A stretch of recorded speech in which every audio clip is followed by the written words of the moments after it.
আচলতে অসমৰ মাননীয় মুখ্যমন্ত্ৰী ডক্টৰ হিমন্ত বিশ্ব শৰ্মা মহোদয়ে অসম চৰকাৰ পৰিবহণ বিভাগত ব্যাপক আমূল পৰিৱৰ্তন সাধিছে।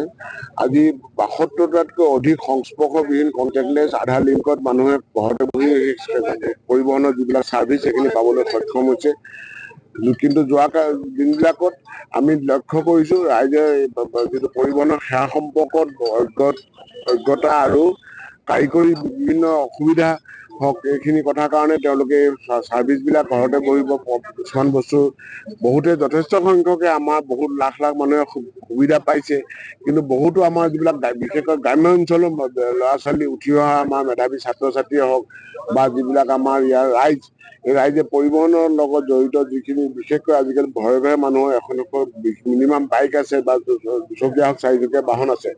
কিন্তু তেওঁলোকৰ বহুতো দেখা গৈছে যে লাইচেন্সখন নাই। এখন লাইচেন্স যদি নাথাকে তেখেতৰ লাইচেন্স নোহোৱাকৈ যদি গাড়ী চলাই ৫,০০০ টকা জৰিমনা হ'ব। তেওঁ যদি কিবা এটা ভগৱান নকৰক দুৰ্ঘটনা বা অন্য কিবা এটা হয় তেতিয়াহ'লে তেখেতে কোনো ধৰণৰ ক্ষতিপূৰণ নাপাব, ইঞ্চুৰেঞ্চ কোম্পানীৰ পৰা কোনো ধৰণৰ ক্লেইম নাপাব, কিমান অসুবিধাৰ সন্মুখীন হ'ব। আৰু ইয়াৰ উপৰি যদি সুৰক্ষিত যাতায়াতৰ কাৰণে নথি পত্ৰখিনি সঠিক থকাটো অতি জৰুৰী। তেওঁ যদি লাইচেন্স নাথাকে বা তেখেতৰ যান বাহনৰ নথি পত্ৰখিনি সঠিক নাথাকে বা তেওঁ যান বাহনৰ কৰ পৰিশোধ কৰা নাথাকে তেতিয়া পথত যদি কিবা এটা ঘটনা হ'বলৈ হয় তেখেতে কোনো ধৰণৰ চৰকাৰৰ পৰা আমাৰ ইঞ্চুৰেঞ্চ কোম্পানীৰ পৰা সাহায্য একো নাপাব। আমি বিচাৰিছো যে প্ৰত্যেকজন ব্যক্তি বাহনৰ লগত জড়িত বা বাহন চলোৱা ব্যক্তিসকল পথত সকলো সময়তে সুৰক্ষিত থাকে।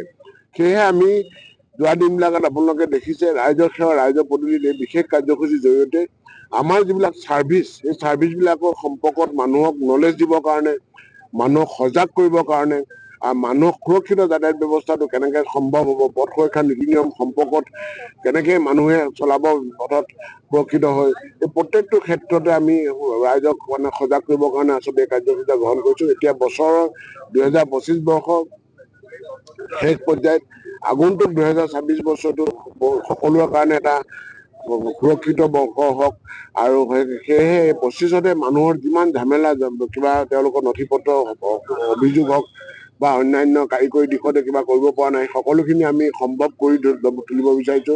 ৰাইজৰ নথি পত্ৰখিনি সঠিক কৰাব বিচাৰিছো। সুৰক্ষিত যাতায়াতৰ সম্পৰ্কত পথ সুৰক্ষা নীতি নিয়মৰ সম্পৰ্কত আমি সজাগ কৰিব বিচাৰিছো। অন্যহাতেদি এই ২০২৫ৰ শেষত আৰু নতুন বছৰৰ আগমনত মানুহ এইটো সময়ত যথেষ্ট আনন্দত ফূৰ্তিৰ মাজত থাকে, উৎসৱমুখৰ পৰিৱেশ এটা থাকে। এই সময়ত মানুহৰ বনভোজ হয় বা তেওঁলোকে অন্যান্য ফেষ্টিভেল উদযাপন কৰে। এই সময়ত দুৰ্ঘটনাৰ সংখ্যাও বৃদ্ধি পায়। মানুহৰ আচলতে এইটো সময়ত মানুহে বিশেষকৈ এতিয়া কুঁৱলী সময়ত আপোনালোকে দেখিছে যে কুঁৱলীৰ সময়ত যদি নিশা ভাগত বেছিকৈ যান বাহন চলে অত্যাধিক কুঁৱলীত মানে মানুহৰ যিটো চকুৰ যিটো মানে দৃশ্যমানতাৰ অভাৱ হয় মানুহৰ। সেইকাৰণে আমি আপোনালোকৰ জৰিয়তে সকলো যান বাহন ব্যৱহাৰ কৰি অনুৰোধ জনাইছো এতিয়া কুঁৱলীৰ সময় নিশা যদি অত্যন্ত প্ৰয়োজন নহয় তেওঁলোকে ভ্ৰমণ নকৰিব আৰু যদি অতিকৈ প্ৰয়োজন হলে তেওঁ চাব যদি কুঁৱলী খুব বেছি হৈছে কুঁৱলী আঁতৰাৰ পাছতহে আপুনি যাত্ৰা কৰিব।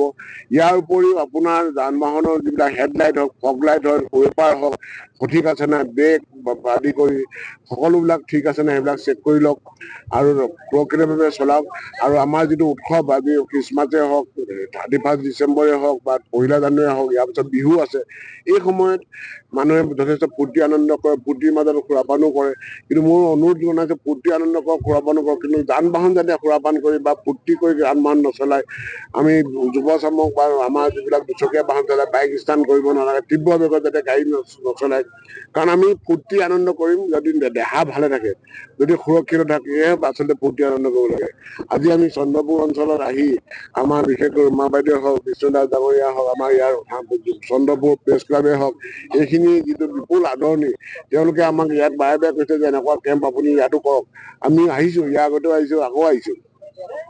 আমাৰ উদ্দেশ্যটো হৈছে যে এই গ্ৰাম্যাঞ্চলৰ ভিতৰুৱা অঞ্চলবিলাকত ইয়াৰ পৰা আচলতে কামৰূপ মহানগৰ জিলাত গৈ পিনি তেওঁলোকে লাইচেন্স এখন বা অন্যান্য যান বাহনৰ নথি পত্ৰ সঠিক কৰিবলৈ কেতিয়াবা অসুবিধাও হয়। সময় নাথাকে, ক্লাছ থাকে। আজি আমি বিচাৰিছোঁ যে ইয়াতে আহক, ইয়াতে আমি যাতে নিজে গৈ পিনি কৰিব পাৰি। যিহেতু আমাক চৰকাৰে আমাক দৰমহা দি আমাক এজন বিষয়াবিলাক নিযুক্ত কৰিছে ৰাইজৰ সহায়ৰ কাৰণে, ৰাইজৰ সেৱাৰ কাৰণে। আমি এইটো ৰাইজৰ কাৰণে যাতে সকলো সময়তে সেৱা মনোভাৱেৰে কাম কৰি যাব পাৰোঁ, সেই উদ্দেশ্যে আহিছোঁ। আৰু